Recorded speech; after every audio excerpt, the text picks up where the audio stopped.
I had been dating Lila for just under 3 months when she asked if I wanted to meet her parents. 3 months is early, but not too early. Not when you've already spent most nights together, not when you know her coffee order, not when she keeps a hoodie at your place and calls your dog our dog. So I said yes. They lived about 2.5 hours out of town, rural, not middle of nowhere rural, but close enough that gas stations started disappearing and the GPS signal flickered every few minutes. The drive started normal, music low, windows cracked, the kind of quiet comfort where you don't have to fill every silence. But about an hour in, she stopped talking. Not sudden, just less. Then less again. By the time trees swallowed the highway, she'd been staring out the passenger window for nearly 15 minutes. "You nervous?" I asked. She smiled, but it didn't reach her eyes. "They're just particular." "About me?" "About everyone." That should have been the moment I asked more questions. Instead, I laughed. The house, the GPS cut out completely right before we arrived. We turned onto a long gravel driveway that crunched like broken glass under the tires. The woods pressed close on both sides, not sparse trees, dense, the kind that block moonlight. Then the house appeared. 2 stories, old but clean. No porch lights, just one yellow bulb above the door, and they were already outside, standing there, waiting. Her dad shook my hand first. His grip was too tight and lasted too long. He held eye contact without blinking. Her mom hugged me, not a polite hug, a lingering one. She inhaled deeply, like she was memorizing my scent. "Welcome," she said softly. "We've heard a lot about you." Inside felt staged. Everything was spotless, not tidy, untouched, like a furniture store display where nobody actually lives.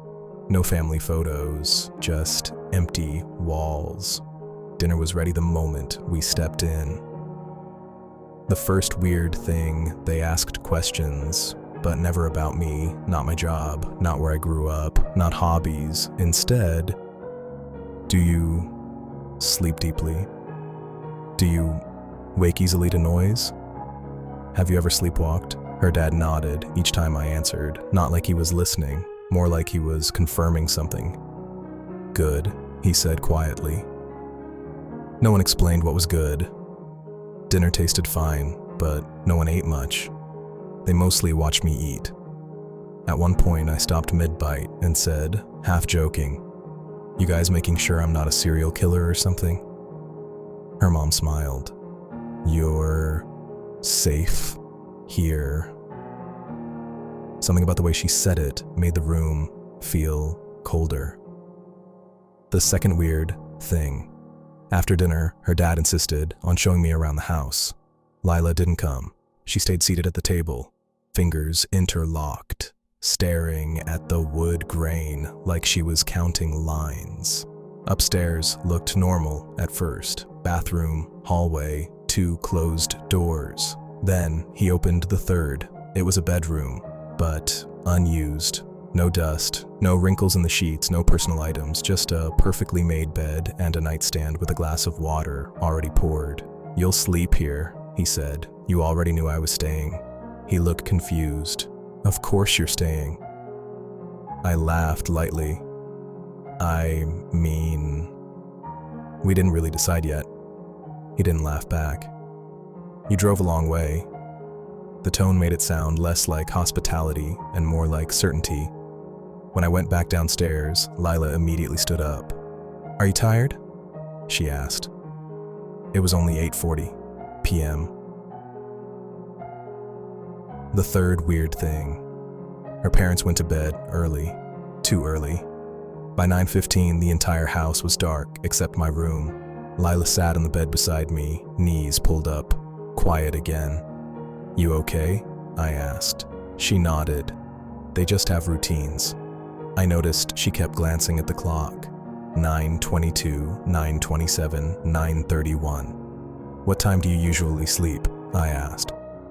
Before 3, she said, automatically. Then she froze. Before what? She forced a smile. I mean, midnight. Long drive. I'm tired. She kissed me, quick, then stood up. I'll be in my old room tonight. I thought that was weird, but didn't push it. I should have. 3:12 a.m. I woke up to the sound of breathing, not mine. I opened my eyes slowly. The hallway light was on. A thin strip of yellow under the door. I hadn't left it on. I sat up. The door was open a crack, and someone was standing outside it, not moving, just watching. My heart started hammering. I whispered, "Lila." The figure didn't answer. Instead, the door began opening wider. I grabbed my phone. No signal. The floor creaked in the hallway. Then, another set of footsteps behind the first. Her parents. Her dad stepped into the room, holding something long and metallic. A fireplace poker. Her mom carried rope. For a full second, my brain refused to process what I was seeing. Then instinct hit. I jumped out of bed and shoved the dresser into the door. Her dad didn't shout, didn't panic. He just pushed slowly, steadily, like this was expected. "Lila!" I yelled. Footsteps ran up the stairs. Relief hit me so hard I almost cried, until she appeared in the doorway behind them. Not confused, not scared, calm, watching. "You woke up early," she said softly. My stomach dropped. "Lila, what the hell is this?" Her parents stopped pushing. All 3 of them looked at me. Then she said something I'll never forget. "It usually takes longer." The truth. I backed away, shaking. "What do you mean usually?" Her mom spoke gently, like explaining rules to a child. "You were supposed to stay asleep." Her dad added, "We test compatibility." I stared at Lila. "You brought me here for this?"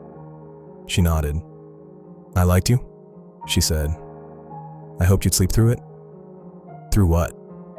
She looked genuinely disappointed. "The ending." Her dad forced the dresser another inch. Wood splintered. My brain finally caught up. "Those questions at dinner?" "Yes," she said. "We need someone who doesn't wake up." I felt sick. "How many?" She didn't answer. That was the answer. Escape. I locked the bathroom and climbed out the window onto the slanted porch roof. Behind me, the bedroom door burst open. They didn't yell. They never yelled. Just footsteps, fast but controlled.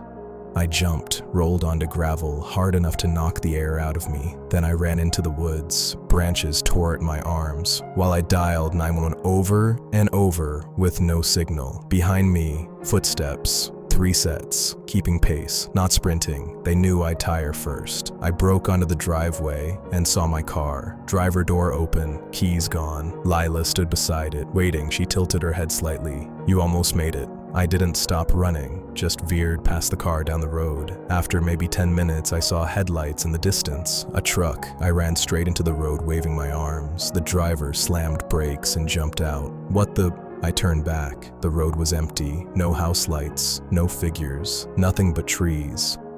Police searched at sunrise. No house, no driveway, no gravel, just woods. They said I must have hit my head in a fall, but my phone recorded a call attempt at 3:12 a.m. from a tower miles away from where they found me. And one more thing. When I got home, my hoodie, the one Lila kept at my apartment, was folded on my bed, still smelling like that house, which means she knows where I live. And this time, I don't think she's testing if I'll wake up.